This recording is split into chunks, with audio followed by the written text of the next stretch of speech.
வணக்கம் நேயர்களே, நீங்க கேட்டுட்டு இருக்கிறது ஹோலி கிராஸ் சமுதாய வானொலி 90.4. நம்ம வாழ்நாளில் நம்ம கூட ஒன்றி போன நிறைய விஷயங்கள் இருக்கு. அது மாதிரி அறிவியல் அப்படிங்கிற ஒரு விஷயமும் நம்ம வாழ்நாளில் நம்ம கூட ஒன்றி போயிடுச்சுன்னே சொல்லலாம். ஆனா நமக்கு அந்த அறிவியல் நுணுக்கங்கள்லாம் தெரியுமா அப்படின்னா கண்டிப்பா தெரியாதுங்க.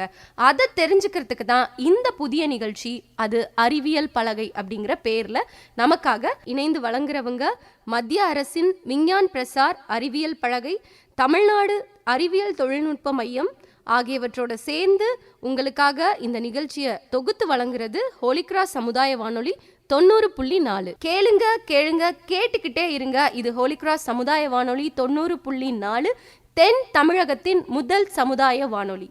வாங்க நேயர்களே, நிகழ்ச்சிக்கா.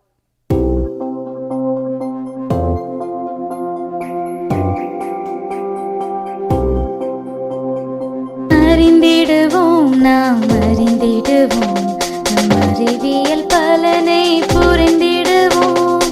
அன்றாடம் வாழ்க்கையில் அறிவியல் உண்டு, அறிவியல் அறிவோம் இப்பலகையை கொண்டு.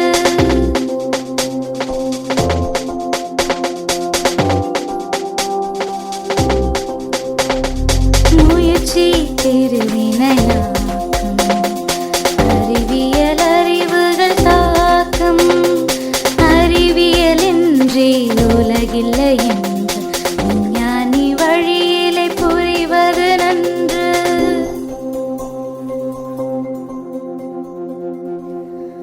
அறிவியல் பலகை. நேயர்களே, இந்த நிகழ்ச்சியை மத்திய அரசின் விஞ்ஞான் பிரசார் அறிவியல் பலகை, தமிழ்நாடு அறிவியல் தொழில்நுட்ப மையம் ஆகியவற்றோடு இணைந்து வழங்குவது ஹோலி கிராஸ் சமுதாய வானொலி 90.4. நாம இன்னைக்கு பயன்படுத்துற அறிவியலுக்கு மிகவும் முக்கியமானவர்கள் அறிவியல் அறிஞர்கள், விஞ்ஞானிகள். அவங்க இல்லைன்னா இன்னைக்கு நம்ம இந்த அறிவியலோட பயன்பாடை அனுபவிக்கவே முடியாது. இன்றைய அறிவியல் பலகை நிகழ்ச்சியில நாம பார்க்க போற விஞ்ஞானி வேதியியலின் தந்தை ஆண்டனைன் லவாய்சியர். இவர் ஒரு பிரான்சிய வேதியியலாளராக இருந்திருக்கிறார். இவர் 1743ஆம் ஆண்டு ஆகஸ்ட் 26 பாரிஸ்ல ஒரு செல்வ குடும்பத்தில் பிறந்திருக்காரு. தனது 5வது வயதிலேயே தனது தாயை இழந்தவர். ஆனா மாசாரின் கல்லூரியில் 1754 முதல் 1761 வரை வேதியியல், தாவரவியல், வானவியல், கணிதம் முதலியவற்றை பயின்றாரு. கல்வியில சிறந்து விளங்கியவர் தனது தந்தையோட வழியில சட்டத்துறையில பட்டமும் பெற்றிருக்கிறாரு. ஆனா அவருக்கு மிகவும் விருப்பமானது சட்டம் கிடையாது. லவாய்சியருக்கு ஆராய்ச்சிகள் செய்வதில், குறிப்பா வேதியியல் ஆராய்ச்சிகள் செய்வதில் தான் அதிகமான ஆர்வம் இருந்துச்சு.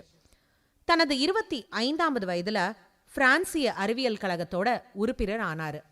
1769 அவர் பிரான்ஸோட முதல் புவியியல் வரைபடத்தை உருவாக்குவதில் பங்காற்றினார். 1771 தனது 28வது வயதுல மேரி அன்னே என்பவரை மணந்து கொண்டாரு. காலப்போக்கில இந்த மேரி அன்னே தனது கணவரான லவாய்சியருக்கு பல வகையிலும் உறுதுணையாக இருந்தார். ரிச்சர்ட் கிர்வன், ஜோசப் பிரிஸ்லி ஆகியோரோட ஆங்கில கட்டுரைகளை, ஆராய்ச்சிகளை பிரான்சிய மொழியில மொழிபெயர்த்தாரு. தனது கணவரான லவாய்சியர் மற்றும் அவரோட ஃப்ரெண்ட்ஸுக்காக மேரி அன்னே பல ஆய்வக துணை கருவிகளை வடிவமைத்துள்ளார். லவாய்சி எழுதி வைத்த நினைவு குறிப்புகளை எல்லாம் இவர் திருத்தி வெளியிட்டுள்ளார். இதுல கூறப்பட்டுள்ள வேதியியல் தொடர்பான கருத்துகள் இன்றமும் விவாதிக்கு உட்பட்டு வருகிறது. 1766ஆம் ஆண்டு பாரிஸோட தெருக்கள்ல விளக்குகளை பொருத்தணும் அப்படின்னு லவாய்சியை பரிந்துரைத்தாரு. அதற்காக அவருக்கு தங்க பதக்கமே கிடைத்ததாம். வெடிகுண்டு தூள் அதிகாரியாக அவர் பணியாற்ற போது வெடித்தல் பற்றியும் எரியும் தன்மை பற்றியும் நிறைய ஆராய்ச்சிகள் செய்தாரு. அப்படி என்ன அந்த ஆராய்ச்சியில சிறப்பாக இருந்ததுன்னா, ஒரு உலோகத்தை எரித்தால் அதுல இருந்து கிடைக்கும் சாம்பலின் எடை அந்த உலோகத்தின் ஆரம்ப எடையை காட்டிலும் கண்டிப்பா அதிகமா இருக்கும் அப்படிங்கிறத லவாய்சியர் தான் சோதனைகள் மூலம் முதல்ல மெய்ப்பிச்சு காட்டினாரு. இதே போன்று பலவித கண்டுபிடிப்புகள் அவர் செய்தாரு. அந்த காலகட்டத்தில் இயற்பியல், கணிதம், வானவியல் போன்ற துறைகள் வளர்ந்த அளவுக்கு வேதியியல் வளர்ச்சி பெற்றிருக்கவில்லை. அது ரொம்ப பின்தங்கியே இருந்தது. ஆனா அந்த வேதியியல் பின்தங்காமல் அதை வளர்ச்சி அடைவதற்கு லவாய்சியரோட உறுதுணை மிகவும் அதிகமாக இருந்தது.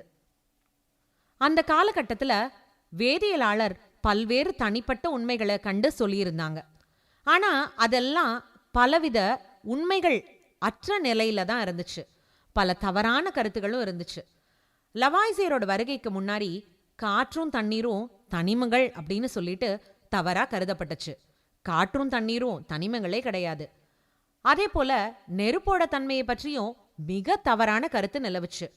எல்லா எரியக்கூடிய பொருள்களும் புளோஜிஸ்டான் அப்படிங்கிற ஒரு பொருளை வெளியேற்றுவதாக அந்த கால வேதியியலாளர்கள் நம்பினாங்க.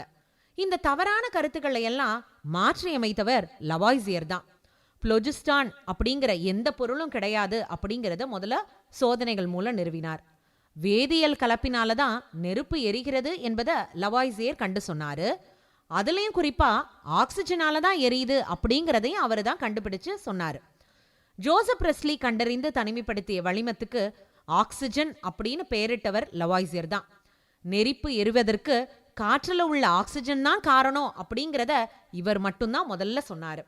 ஆக்சிஜன், நைட்ரஜன் ஆகிய 2 வாயுக்கள் கலந்ததுதான் காற்று அப்படிங்கிறதையும், அதே போல ஆக்சிஜனும் ஹைட்ரஜனும் கலந்ததுதான் தண்ணீர் அப்படிங்கிறதையும் ஆதாரங்களோட நிறுவினாரு.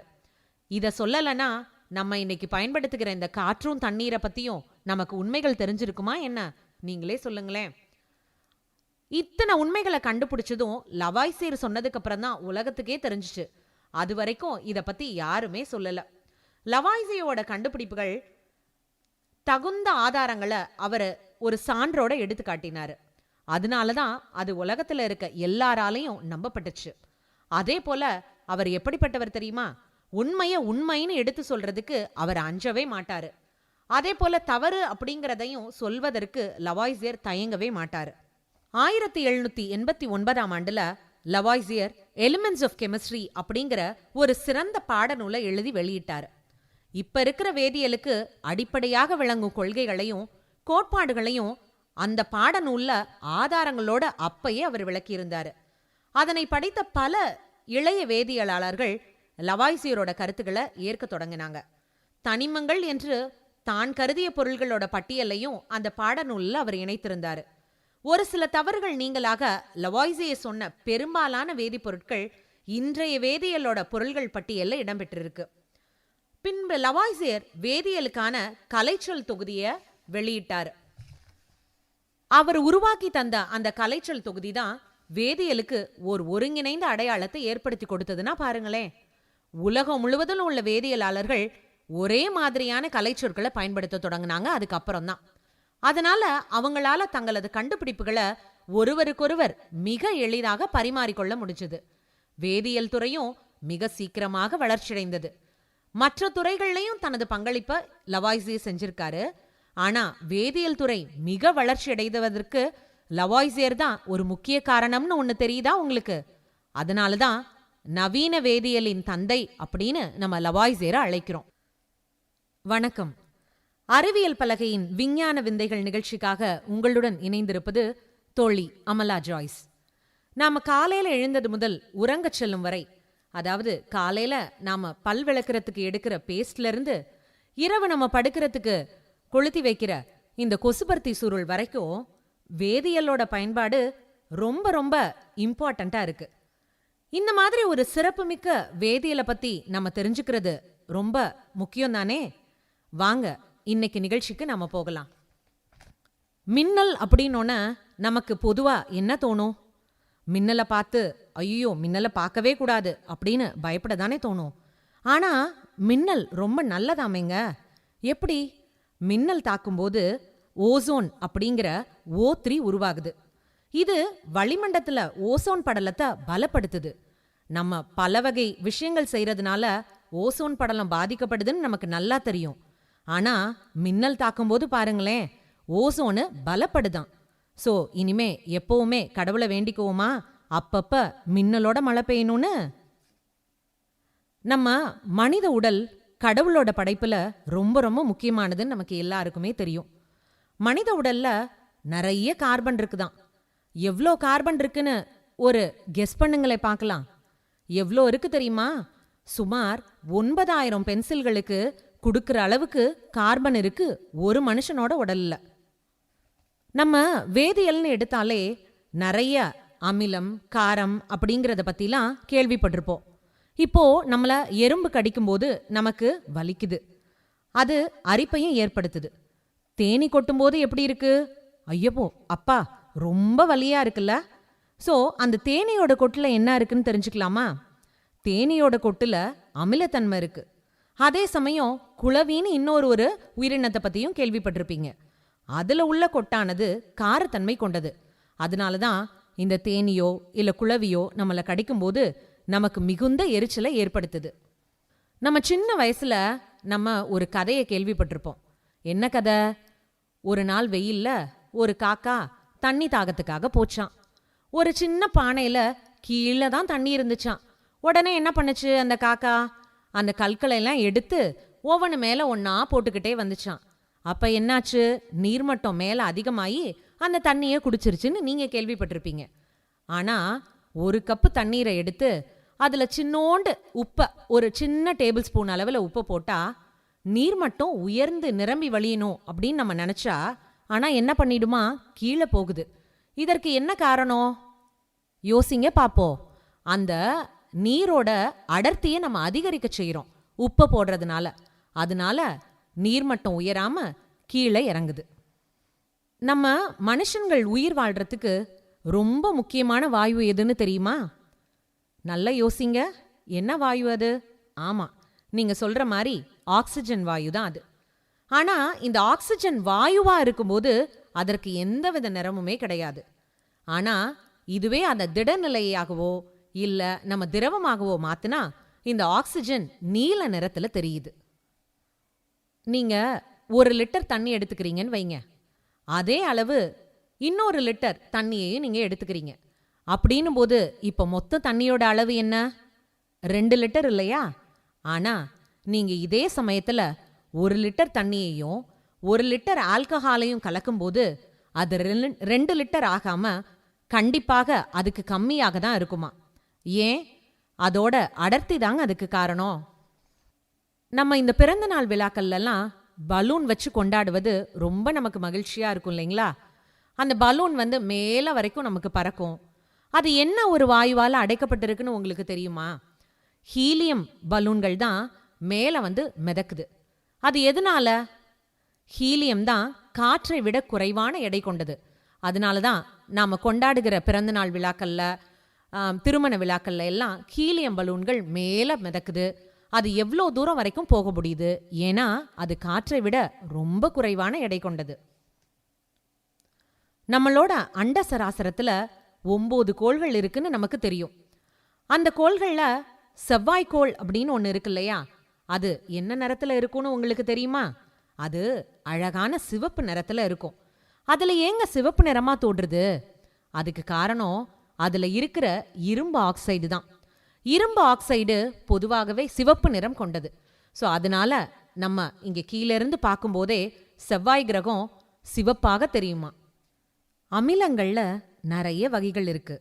ஹைட்ரோக்ளோரிக் ஆசிட், சல்ஃபியூரிக் அமிலம், ஹைட்ரோஃப்ளூரிக் அமிலம் அப்படின்னு பல வகை அமிலங்கள் இருக்கு. ஆனா அந்த அமிலத்துக்கு எவ்வளோ தூரம் ஆற்றல் இருக்கும்? கண்ணாடியவே கரைக்கும் அளவுக்கு அரிக்கும் தன்மை கொண்டதாக இருக்கு. அது எந்த அமிலம் கண்ணாடியை கரைக்குதுன்னு தெரிஞ்சுக்கலாமா? ஹைட்ரோஃப்ளூரிக் அமிலம். அதுதாங்க கண்ணாடியவே கரைக்கும் அளவுக்கு அரிக்கும் தன்மை கொண்டதாக இருக்குது. தனிம வரிசை அட்டவணையில ஏல இருந்து இசட் வரைக்கும் எல்லா தனிமங்களுமே இருக்குது. ஆனா அந்த தனிம வரிசை அட்டவணையில இல்லாத ஒரே எழுத்து எந்த எழுத்துன்னு தெரியுமா? அது லெட்டர் ஜே. இப்போ வெயில் காலம்தான் இருக்கு, இருந்தாலும் மழை பெய்யுது இல்லையா? மழை பெய்யும் போது என்னை கொசு கடிக்குது. ஏன்பா என்னைய மட்டும் கொசு கடிக்குது அப்படின்னு நீங்க நினைக்கலாம். ஆனா அதுக்கு அறிவியல் கூறும் காரணம் என்னன்னு தெரியுங்களாங்க? என்னன்னு பார்க்கலாமா? அதுக்கு ஒரு காரணம் மட்டும் இல்லைங்க, 2-3 காரணம் இருக்கு. என்னென்னு ஒவ்வொன்றா நம்ம தெரிஞ்சுக்கலாம். நாம கும்பலா ஒரு இடத்துல உக்காந்துருப்போம். ஆனா பாத்தீங்கன்னா ஒருத்தர் மட்டும் கொசுவை அடிச்சுக்கிட்டே, ஏன் இந்த கொசு என்னைய மட்டும் கடிக்குதுன்னு கேட்டுக்கிட்டே இருப்பாரு. அது ஏன்னு தெரியுங்களா? நம்மளோட உடம்புல நிறைய ரத்த வகை இருக்குன்னு நமக்கு தெரியும். அதுல கொசுவுக்கு பிடிச்ச ரத்த வகை எதுன்னு தெரியுங்களா? அதுல ஓ பிரிவு கொண்டவங்களுக்கு தான் கொசுக்கடி அதிகம் கிடைக்குமா. அதாவது மற்ற இரத்த வகை மனிதர்களை ஒரு முறை கொசு கடிச்சா ஓ பிரிவு உள்ள மனிதர்களை 2 முறை கடிக்குமா. ஆக மொத்தம் கொசு கடிக்கிறது ஓ பிரிவு மனிதர்களுக்கு ரொம்ப அதிகமா இருக்கு. ஸோ கவனமா இருங்க. இரத்த வகையினால மட்டும் கொசு கடிக்கிறதுன்றது கிடையாது. ஒரு மனுஷனோட உடல்ல கார்பன் டை ஆக்சைடு வெளியிடுற தன்மையை பொறுத்தும் கொசு கடிக்கிறது வேறுபடுதான். யார் ஒருவரிடம் கார்பன் டை ஆக்சைடை அதிக அளவில் வெளியிடுறாங்களோ அவங்களுக்கு கொசுக்கடி அதிகமாக இருக்கும். இவங்களுக்கு நோய் எதிர்ப்பு சக்தி போன்ற மற்ற சக்திகள் அதிகமாக இருக்கும். ஆனால் கார்பன் டை ஆக்சைடு வெளியேறுவது அதிகமாக இருப்பதனால அவங்களுக்கு கொசுக்களால் ஒரு ஈர்ப்பு ஏற்படுது. அதனால அவங்கள கொசுக்கள் அதிகமாக கடிக்குது. அதே போல் ஒரு சிலர் ரொம்ப உடற்பயிற்சி செய்கிறாங்க அப்படின்னா அவங்க உடல்ல இருந்து வேர்வை அதிகமாக வெளிப்படும்ன்றது நமக்கு தெரியும். ஸோ அதனால கூட அவங்கள அதிகமான கொசு கடிக்கலாமா. மேலும் நம்ம ஒரு ட்ரெஸ் போட்டிருக்கோம், வெள்ளை கலர் போட்டிருக்கோம், கருப்பு கலர் போட்டிருக்கோம். எந்த கலர் கொசுவுக்கு ரொம்ப பிடிக்கும்? ஆமாங்க, கருப்பு கலர் போட்ட மனிதர்களை கொசுக்கள் அதிகமாக கடிக்குமா. கருப்பா இருக்கிறது, கருமை நிறம் கலந்த உடைகளை அணிந்திருக்கும் போது கொசு கடிப்பது அதிகமாக இருக்குங்களாங்க. சரி, கொசுக்களுக்கு இதெல்லாம் எப்படி தாங்க தெரியுது அப்படின்னு கேட்டோன்னா, கொசுக்களோட கண்களுக்கு வெளிர் நிறங்கள் அவ்வளவு எளிதில் தெரியாதுங்களாம். அதனால தான் கருப்பு மற்றும் கருமை நிறம் கலந்த உடைகளை யாராவது அணிஞ்சிருக்கும் போது அவங்கள கொசு கடிக்கிறது அதிகமாக இருக்குதான். அதே போல வெப்பநிலை அதிகம் கொண்ட உடல்களையும் கொசுக்களுக்கு ரொம்ப ரொம்ப பிடிக்குமா. அதனால தான் சில பேர் வேர்க்குதுன்னு சொல்றவங்களுக்கு அதிகமாக கொசு கடிக்கிறது ஏற்படுது. சரிங்க, மழை காலம் இனிமே ஆரம்பிக்கும். நீங்க கொசுக்கள் யாரை கடிக்குதுன்னு தெரிஞ்சுக்கிட்டீங்கல்ல. ஸோ அதனால உங்களை நீங்க கவனமா வச்சுக்கோங்க.